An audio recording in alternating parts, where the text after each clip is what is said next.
Hello everyone, welcome to Pramila's home channel. Be happy with mother nature.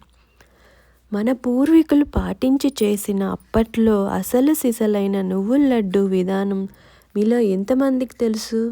So అదే అసలైన విధానం. ఆ పద్ధతిలో చేసుకొని ఆ విధంగా పాటిస్తే ఎంత బలంగా ఉంటారంటే అప్పట్లో బ్రేక్ఫాస్ట్కి బదులు ఈ నువ్వుల లడ్డూని ఒక పెద్ద జాంపండు సైజ్ అంతా చేసుకొని అదొక్కటి తిని రాగి చెంబు నిండా నీళ్లు తాగి పొలాల పనికి వెళ్ళేవాళ్ళంట.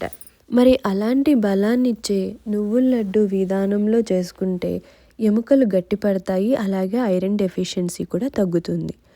ఈ రోజుల్లో అన్నీ కల్తీ ఎక్కువ అవడంతో ముఖ్యంగా పాలు పిల్లలకి ఇవ్వడానికి భయపడుతున్నాం. సో అలాంటి టైంలో ఇది ఒక బెస్ట్ ఆప్షన్. ఇలా చేసి నువ్వుల లడ్డు పొద్దున కానీ సాయంత్రం కానీ పిల్లలకి ఇస్తే పాలల్లో దొరికే పోషకాలన్నీ దొరుకుతాయి.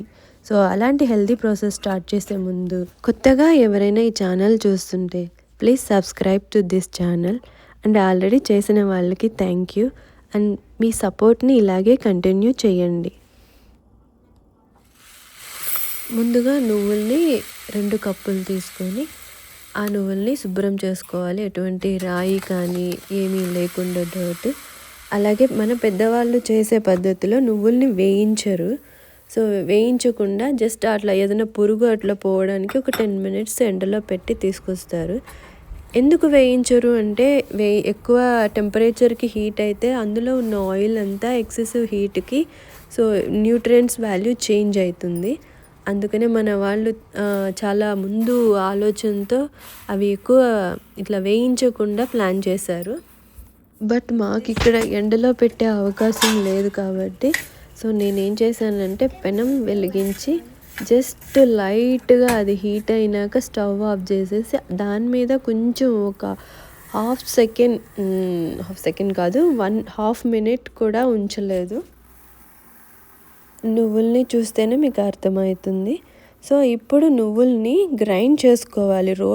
రోల్ ఉండి మీకు రోట్లో దంచుకోగలిగితే మంచి ఎగ్జాక్ట్ గుడ్ ఆప్షను. కాకపోతే ఇక్కడ నాకు రోల్ లేదు కాబట్టి మిక్సీలోనే కొంచెం కొంచెంగా వేసి ఒకటేసారి తిప్పేయద్దు.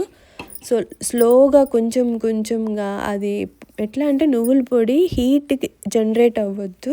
దాని టెంపరేచర్ ఎప్పుడు నార్మల్గా ఉండేటట్టు తిప్పుకోవాలి. అప్పుడే మనం అది ఆయిల్ హీట్ అవ్వకుండా మనకు కావాల్సిన న్యూట్రియంట్స్ అన్నీ ఎగ్జాక్ట్గా ఉంటాయి. సో ఈ విధంగా ఇప్పుడు బెల్లము నువ్వుల క్వాంటిటీకి హాఫ్ క్వాంటిటీ వేస్తే సరిపోతుంది. మీకు ఎక్కువ తీపి కావాలంటే వేసుకోవచ్చు. సో బెల్లం కూడా మెత్తగా మీరు రోట్లో దంచుకోగలిగితే గుడ్. అలాగే మిక్సీలో కొంచెం లేకపోతే తురుముకోవచ్చు కూడా. ఇప్పుడు నువ్వుల పొడిని బెల్లాన్ని కలిపి దంచుకోవాలి, ఆర్ మిక్సీలో చిన్నగా గ్రైండ్ చేసుకోవాలి. ఇలా రెడీ అవుతుంది.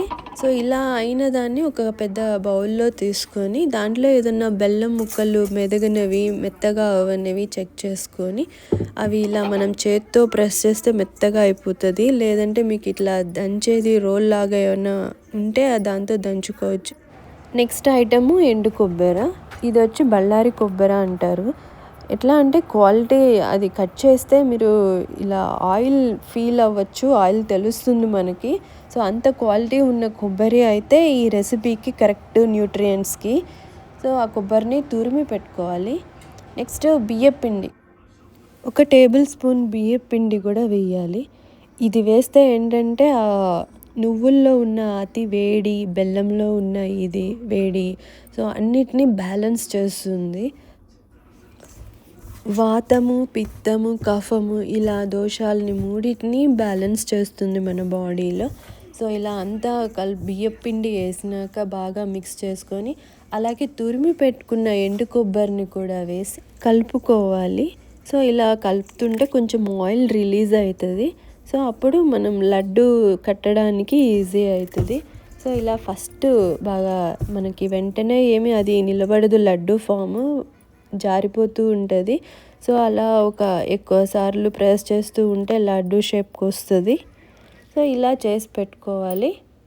మనకి చేసేటప్పుడు కూడా అది ఆయిల్ చేతికి రిలీజ్ అయ్యి తెలుస్తుంటుంది. సో ఎటువంటి స్టవ్ యూజ్ చేయకుండానే చేసుకోవచ్చు. నాకు ఇక్కడ ఎండ అవైలబిలిటీలో ఉండదు కాబట్టి మేమున్న వెదర్‌కి. సో, హాఫ్ మినిట్ అలా పెనం వెలిగించి జస్ట్ అలా వేసి తీశాను. బలాన్నిచ్చే ఈ ఓల్డ్ రెసిపీ, ఈ విధానము నేను మా అత్తయ్య గారి దగ్గర తెలుసుకున్నాను.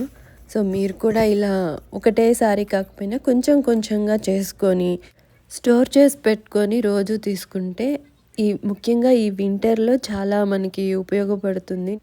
ఈ చలిని తట్టుకునే శక్తి కూడా వస్తుంది. ఈ విధంగా మన పూర్వీకులు చేసిన ఈ పద్ధతిలో మనం చేసుకుంటే అన్ని న్యూట్రియంట్స్ అందుతాయి. సో, ఈ రెసిపీ మీద మీ అభిప్రాయం చెప్పండి. అలాగే ఈ ప్రాసెస్ మీకు ఎలా అనిపించిందో కూడా కామెంట్ చేయండి. అండ్ నచ్చితే ప్లీజ్ లైక్ చేయండి and subscribe. Thank you for watching.